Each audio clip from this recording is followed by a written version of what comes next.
नमस्कार दोस्तों, मैं योगेश पांडे एक बार फिर स्वागत करता हूं आपके अपने YouTube चैनल UCP सतना पर। जैसा कि मैं आपको बता दूं, हम लोगों ने पिछले वीडियो में रीजनिंग का कंप्लीट सिलेबस डिस्कस किया था। ठीक है, आज हम लोग इस वीडियो में कैलेंडर स्टार्ट करेंगे। चलिए, यदि मैं कैलेंडर की बात करूं तो जो हम लोग कैलेंडर यूज़ करते हैं अपने घरों में, वो कौन सा कैलेंडर है? वो ग्रेगोरियन कैलेंडर है। वो कैलेंडर क्या होता है? दो प्रकार का होता है। एक कैलेंडर हमारे पास होता है इंग्लिश कैलेंडर, जिसमें जनवरी से लेकर के दिसंबर तक 12 महीने होते हैं। और एक क्या होता है? हिंदी कैलेंडर, जिसमें चैत्र से लेकर के फागुन तक 12 महीने होते हैं। ठीक है ना? तो हमारे रीजनिंग में इस हिंदी कैलेंडर का कोई उपयोग नहीं है। हम बात करेंगे इंग्लिश कैलेंडर की।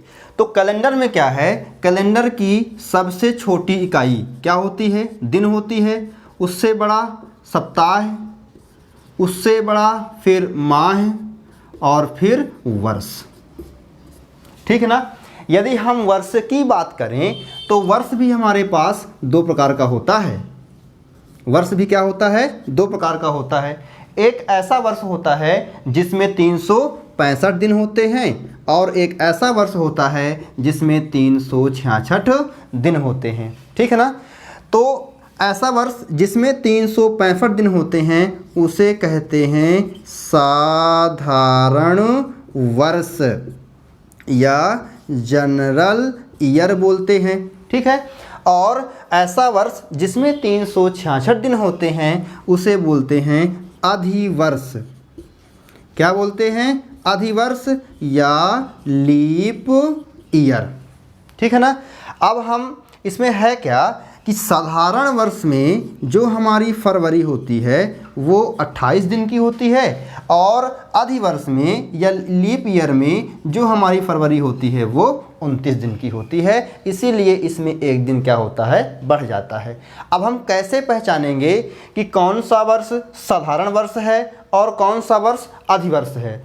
तो क्या करना है, दिए गए वर्ष में यदि हम 4 का भाग कर दें और रिमाइंडर 0 ना बचे, कहने का मतलब यदि हम दिए गए वर्ष में 4 का भाग करते हैं और वह पूरा पूरा डिवाइड नहीं होता है तो वो हमारा कहलाएगा साधारण वर्ष। यदि मैं आपको परिभाषा के तौर में बताना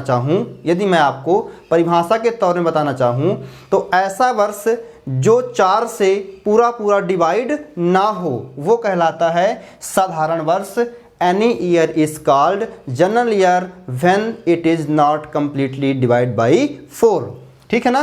तो यदि मैं यहाँ एग्जाम्पल की बात करूँ तो जैसे आपका 2019, 2015, 1997, 1215, ये सब क्या हैं? ये सब साधारण वर्ष हैं। क्यों? क्योंकि ये 4 से पूरे पूरे डिवाइड नहीं हैं। आपको परेशान नहीं होना है कि 2019 में आप 4 का भाग देंगे। ठीक है ना?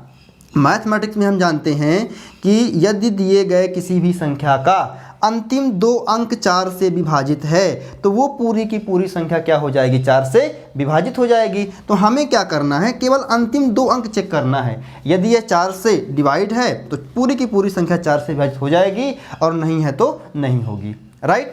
यदि अपन लीप वर्ष की बात करना चाहें तो इसमें क्या होता है कि यदि अपन 4 का भाग करते हैं तो इसमें क्या होता है? रिमाइंडर 0 बचता है। कहने का मतलब कि लीप वर्ष जो होता है वो 4 से पूर्णतः विभाजित होता है। यदि मैं आपको परिभाषिक तौर पे बताना चाहूँ तो ऐसा वर्ष जो 4 से पूरा पूरा डिवाइड हो जाए वो लीप वर्ष कहलाता है। यदि अपन इंग्लिश में बात करें तो any year is called leap year when it is completely divided by 4।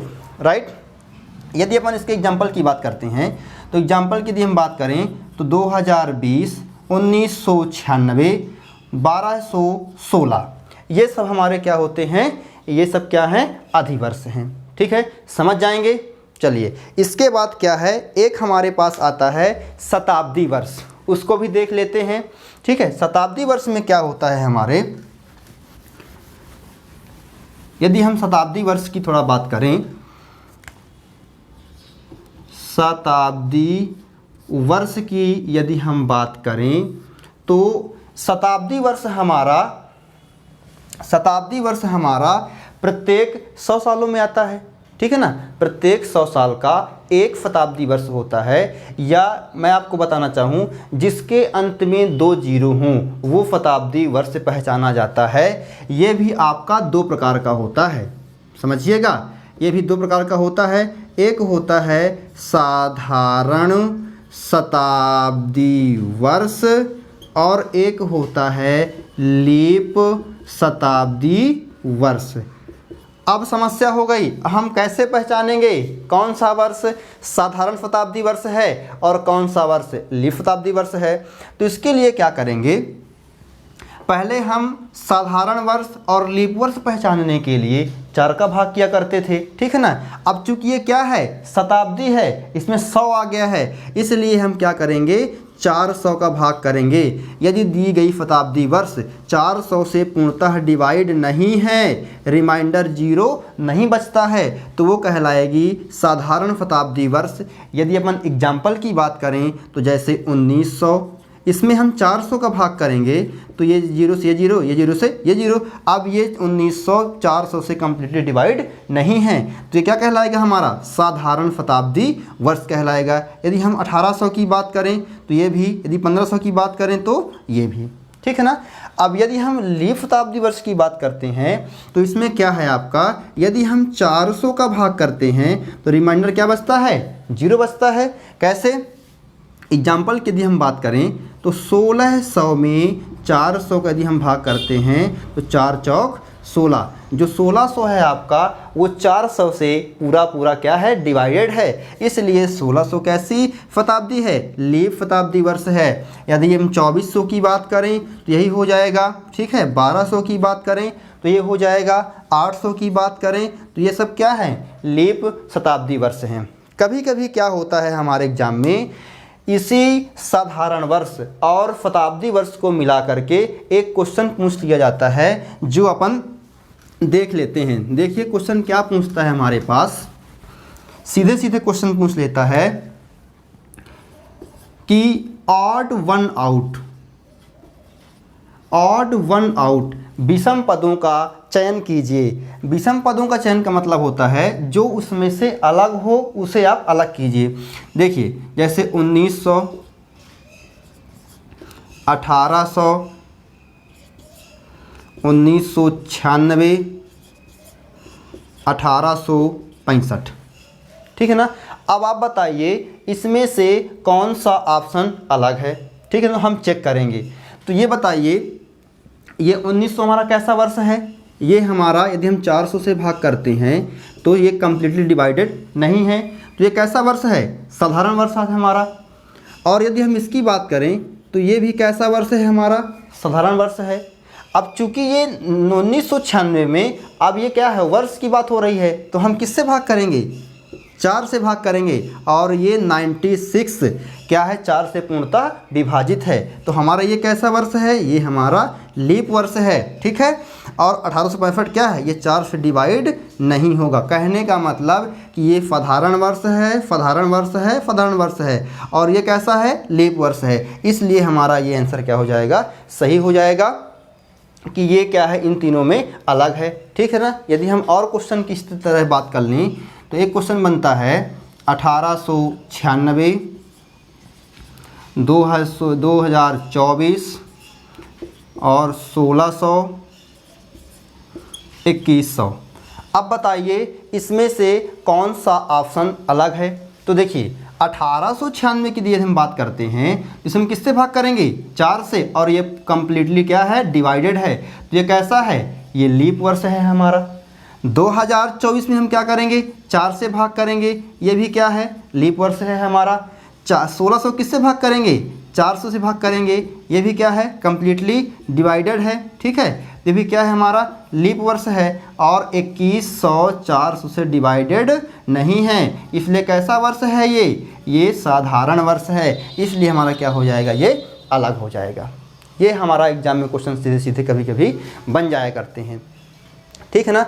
अब अपन ये देख लेते हैं कि आखिर हम 4 से ही भाग करके क्यों चेक करते हैं कि दिया गया वर्ष हमारा लीप वर्ष है या साधारण वर्ष है? तो हम 4 का ही भाग इसलिए करते हैं क्योंकि हर 4 साल बाद क्या आता है? लीप ईयर आता है। हर 4 साल बाद लीप ईयर आता है। कैसे आता है? चलिए देख लेते हैं कि हर 4 साल बाद हमारा लीप ईयर कैसे आता है।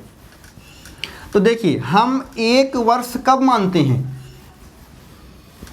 हम ये कहते हैं कि जब हमारी पृथ्वी सूर्य का एक पूरा चक्कर पूरा कर लेती है तब क्या मानते हैं? हमारा एक वर्ष हो गया।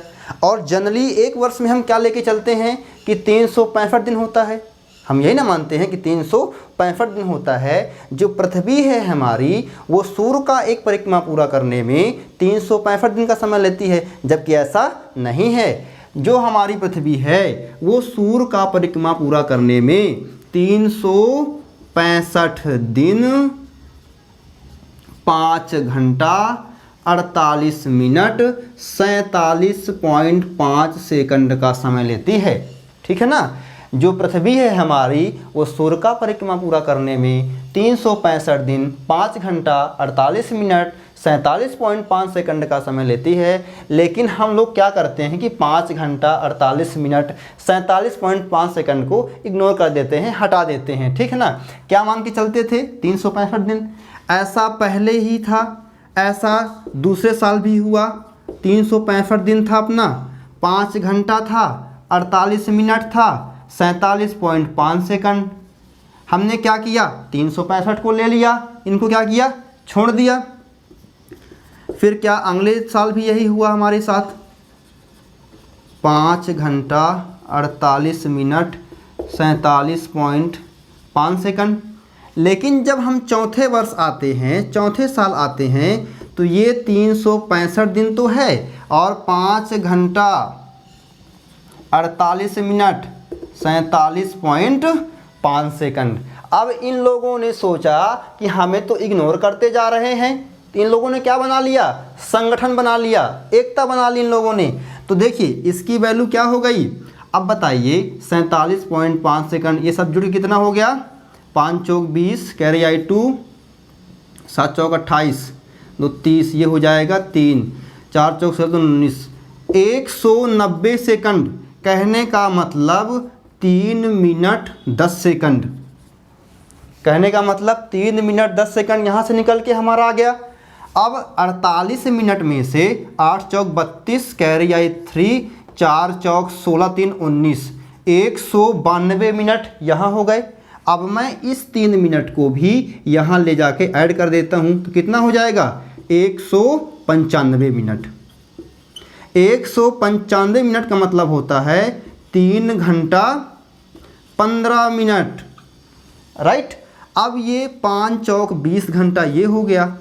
अब यदि मैं इस 20 घंटे में 3 घंटे ऐड कर देता हूँ तो ये आपका बन जाता है 23 घंटा 15 मिनट 10 सेकंड, जो कि हम 24 घंटा मान के चलते हैं। क्या मान के चलते हैं? 24 घंटा मान के चलते हैं, जो होता है 1 दिन के बराबर। इसलिए हमारा हर चौथे साल जो होता है 1 दिन बढ़ जाता है। जहां हमारा 365 दिन हुआ करता था वहां अब क्या हो जाएगा? 366 दिन हो जाएगा। इसीलिए हम लीप वर्ष का पता करने के लिए 4 का भाग करते हैं। क्यों? क्योंकि हर 4 साल बाद क्या होता है? हमारा लीप वर्ष आता है। राइट? यदि हम आगे की बात करें,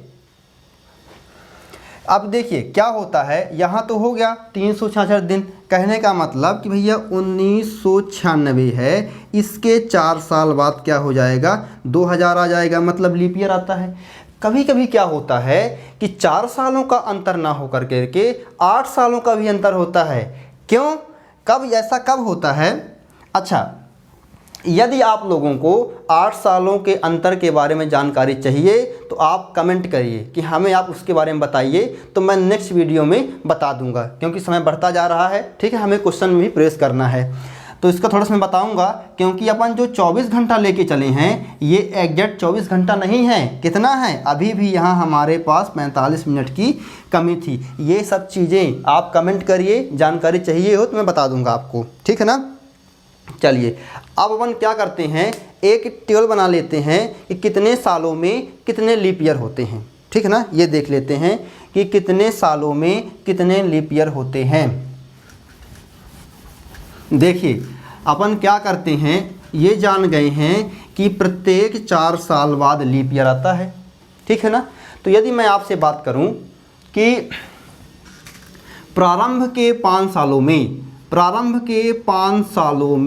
कितने लीप ईयर होंगे, प्रारंभ के 5 सालों में कितने लीप ईयर होंगे, तो आपको मैं बता दूं, कभी भी सालों का लीप ईयर ज्ञात करना हो तो आप 4 का भाग करके पता लगा सकते हैं कि कितने सालों में कितने लीप ईयर होंगे। तो क्या करूंगा मैं, 5 में 4 का भाग, कितना बचा 1। कहने का मतलब कि 5 सालों में कितने लीप ईयर होते हैं 1। यदि मैं 10 सालों की बात करूं, 10 सालों में 4 दूनी 8 लीप ईयर। अब 10 सालों का मतलब ये नहीं है मैं प्रारंभिक के 10 सालों की बात करता हूँ। यदि आपके पास क्वेश्चन में 10 साल का अंतर आता है, जैसे मैं आपसे बात करूँ कि 2003 से 2013 के बीच में कितने लीप ईयर हैं, तो आप बोलेंगे कि यहाँ भी 10 साल का अंतर है, लेकिन एक 2004, एक 2008 और एक 2012, यहाँ तो 3 लीप ईयर आ रहे हैं और आप कह रहे हैं कि 10 सालों में 2 लीप ईयर होते हैं। तो मैं प्रारंभिक के 10 सालों की बात कर रहा हूँ। ठीक है ना, ये तो डेट के आधार पे बना लेंगे अपन। ठीक है ना, आगे यदि अपन बात करते हैं 15 सालों में कितने लीप ईयर होते हैं, तो वही करना है, 15 में 4 का भाग करना है, 3 लीप ईयर होते हैं।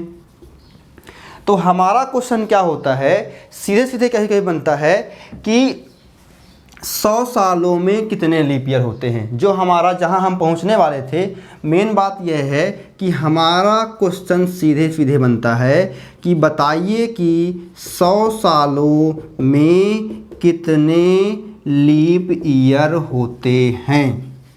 तो आप क्या समझ रहे हैं कि हर जगह तो 4 का भाग करके अपन लीप ईयर निकाल लेते हैं, तो यहाँ भी आप जो है 100 में 4 का भाग कर देंगे तो क्या हो जाएगा 25। अब आप बोलेंगे 25 लीप ईयर हैं, अब आपको ऑप्शन में 25 लीप ईयर मिलेगा ही नहीं, वो सही है ही नहीं। तो ऐसा क्यों होता है, प्रारंभिक के 100 सालों में हमारे पास 24 लीप ईयर होते हैं।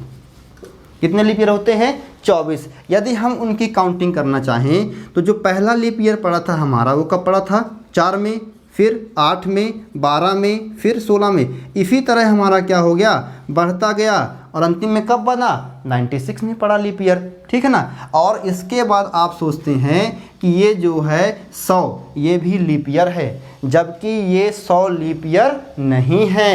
क्यों नहीं है, क्योंकि आपको मैं बता चुका हूँ कि जिसके अंत में 2 जीरो हैं, जिसके अंत में 2 जीरो हैं वो कहलाता है हमारा शताब्दी।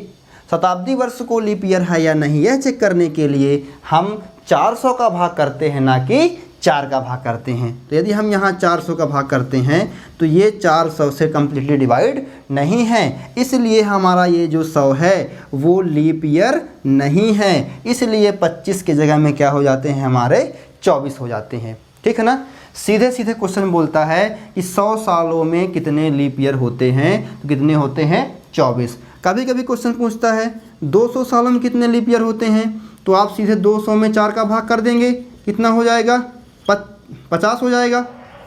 लेकिन समझिएगा, जो हमारा 100 है और 200 है, ना तो ये लीप ईयर है ना तो ये लीप ईयर है, इसलिए हमारे 50 में 2 दिन कम हो गए, तो कितना हो गया 48 लीप ईयर। यदि अपन कहें कि प्रारंभिक के 200 सालों में कितने लीप ईयर होते हैं, तो कितने होते हैं 48 होते हैं। यदि मैं बात करूं 300 सालों में कितने होते हैं, तो आपका हो जाएगा 300 सालों में 4 फते 28 और 2 4 पंचे 20। ठीक है ना, 75 होने चाहिए। लेकिन जो आपका है प्रारंभिक के 100 नहीं है, 200 नहीं है और 300 नहीं है, इसलिए क्या हो जाएगा हमारा 3 कम जाएगा। तो 75 माइनस 3 कितना हो जाएगा 72 लीप ईयर। राइट। यदि मैं 400 की बात करूं, क्वेश्चन मोस्ट इम्पोर्टेंट यही है जो मैं बात करने वाला था, ये सीढ़ी बनाते हुए मैं आया हूं, तो आपका क्वेश्चन सीधे सीधे ये बन जाता है कि प्रारंभिक के 400 सालों में कितने लीप ईयर होते हैं। तो क्या होता है आपका, ये हो जाएगा 400/4। तो कितने होते हैं 100। लेकिन समझिएगा ये जो आपका है 100, 200 और 300 ये आपका लीप ईयर नहीं है। लेकिन जो आपका ये 400 आता है ये लीप ईयर हमारा हो जाता है। तो यहाँ -4 की बजाय क्या करेंगे अपन, -3 करेंगे। तो ये आपका हो जाएगा 97 लीप ईयर। ये क्वेश्चन बहुत मोस्ट इम्पोर्टेंट है। ये हमेशा पूछा जाता है कि 400 सालों में कितने लीप ईयर होते हैं, तो आप बता देंगे कि 400 सालों में 97 लीप ईयर होते हैं। कभी कभी क्या होता है कि ये जो क्वेश्चन है अपना ना, ये प्रारंभिक 100 सालों, प्रारंभिक 200 सालों, प्रारंभिक 300 सालों से ना पूछ करके सीधे सीधे हमारा क्वेश्चन इस तरीके से पूछता है कि बताइए कि फर्स्ट सेंचुरी में कितने लीप ईयर होते हैं। फर्स्ट सेंचुरी में कितने लीप ईयर होते हैं। तो फर्स्ट सेंचुरी का मतलब क्या होता है, 1 से लेकर के 100 तक, ठीक है ना। तो आप देखे हैं इसमें कितने होते हैं 24, क्योंकि हम 4 का भाग करेंगे 25, एक कम है तो कितना हो जाएगा अपना 24। और यदि हम आगे बात करें और क्वेश्चन हमारा कहता है कि सेकंड सेंचुरी में कितने लीप ईयर होते हैं, तो सेकंड सेंचुरी का मतलब होता है 101 से लेके 200 तक, ठीक है ना कि 0 से लेके 200 तक। तो देखिए यदि क्वेश्चन पहले पूछता था कि प्रारंभिक 200 सालों में कितने लीप ईयर होते हैं तो आपको बताना है 24×48। लेकिन यदि क्वेश्चन कहता है कि सेकंड सेंचुरी में कितने लीप ईयर होते हैं तो कितने होते हैं 24 ही होते हैं, ठीक है ना, क्योंकि यहाँ तो 100 साल हैं और 100 में 24 ही होते हैं, समझते हैं आप लोग। यदि क्वेश्चन पूछता है आपका कि थर्ड सेंचुरी में कितने होते हैं, थर्ड सेंचुरी में कितने लीप ईयर होते हैं, तो ये कहाँ चलेगा 201 से लेके के 300 तक। इसमें कितने साल हैं 100 साल हैं, इसमें 24 आ जाएगा। और यदि क्वेश्चन कहता है आपका कि फोर्थ सेंचुरी में कितने लीप ईयर होते हैं तो ये चलेगा 300 से लेकर के 400 तक। अब यहाँ ध्यान रखना है 301 से लेकर के 400 के बीच में 24 तो होंगे ही होंगे और ये 400 भी क्या है लीप ईयर है। तो कितने लीप ईयर हो जाएंगे 25 लीप ईयर हो जाएंगे। समझ आ गया ना। कभी कभी क्वेश्चन जो है घुमा के पूछता है, यहाँ सेंचुरी दे देगा कि थर्ड सेंचुरी में कितने लीप ईयर होते हैं, ऑप्शन में 24 लिखा हुआ है और आप प्रारंभिक 300 सालों को लेकर के 72 मार देते हैं तो क्या हो जाएगा अपना गलत हो जाएगा, ठीक है ना। चलिए एक कॉन्सेप्ट और बचा हुआ है जो कैलेंडर की बेसिक इन्फॉर्मेशन है, अपन उसको देख लेते हैं, उसके बाद क्या करेंगे क्वेश्चन सॉल्व करेंगे। चलिए इसमें ये बचा हुआ है ऑड डे से रिलेटेड क्वेश्चन आते हैं। ऑड डे पूरी की पूरी जो कैलेंडर है हमारा रीजनिंग में वो ऑड डे में ही बेस्ड है, ठीक है ना। तो क्या है हमारा ऑड डे देख लीजिए, ऑड डे या विषम दिन, ठीक है ना। तो अपन क्या कहते हैं 7 के शेष फल, ऑड डे में क्या रहता है जहाँ किसी भी संख्या में या किसी भी डे में हम 7 का भाग देंगे और जो शेष बचेगा वही हमारा कहलाता है ऑड डे, या कह सकते हैं कि reminder of 7 is called odd day, ठीक है ना। क्यों 7 से भाग करते हैं, क्योंकि हमारे पास 7 दिन होते हैं, ठीक है ना। कौन कौन से 7 दिन होते हैं, जैसे Monday, Tuesday, Wednesday, Thursday, Friday, Saturday और संडे, ठीक है ना। 1 2 3 4 5 6 7। क्या हुआ जब हमारा कैलेंडर पहली बार बना था 01/01/001 में, तो पहला दिन कौन था, पहला दिन मंडे ही था, पहला दिन क्या था मंडे ही था। अब ये क्यों था इसके लिए मैं और स्पेशल क्लास लूँगा, बताऊँगा उसमें क्यों था, ठीक है ना। फिर ये देखा गया कि 7 दिन बाद फिर से मंडे आ गया, फिर से ट्यूसडे आ गया, फिर से वेडनेसडे अपना आ गया, फिर से थर्सडे आ गया। इस तरीके से 7 दिन बाद फिर रिपीटेशन की साइकिल बन गई अपने पास। इसीलिए हम किसी भी महीने या दिन में 7 का भाग करके ऑड डे निकालते हैं। कैसे, यदि मैं कहता हूँ कि ये बताइए कि 8 दिन में कितने ऑड डे होंगे, ठीक है ना। तो ये बताइए 8 का भाग दे दूंगा, 8 में 7 का भाग कितना बचेगा 1 बचेगा। अब आप ये समझिए ऑड डे की ज़रूरत क्यों पड़ी। तो ये बताइए यदि मैं आज कहता हूँ कि आज मंगलवार है, ठीक है ना। आज कौन सा दिन है, कुछ भी ले लीजिए आप। आज मैं मानता हूँ कि आज मंगलवार है, तो आज से 8 दिन, आज के 8 दिन बाद कौन सा दिन होगा।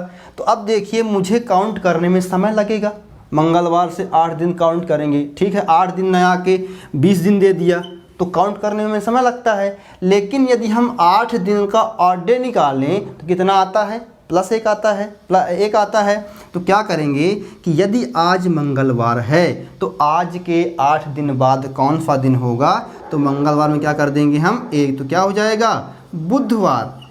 तो कहने का मतलब कि हमें जब हम गिनते हैं कि 365 दिन बाद, ठीक है, यहाँ तो 8 दिन था। कभी कभी क्या होता है कि यदि आज मंगलवार है तो आज के 365 दिन बाद कौन सा दिन होगा, तो आप गिनते ही रह जाएंगे, ठीक है ना। पूरा एग्ज़ाम क्लियर हो जाएगा, पूरा दिन निकल जाएगा, तो भी आप नहीं गिन पाएंगे। लेकिन यदि आपको पता है कि 7 दिन बाद हमारा दिन क्या होता है, रिपीट होता है, और आपने सीधे सीधे क्या किया, 365 में 7 का भाग दे करके ऑड डे 1 निकाल दिया और आज के दिन में जोड़ दिया, तो सेकंडों के अंदर आपका आंसर आ जाएगा। इसलिए हमें क्या है, ऑड डे की ज़रूरत पड़ी।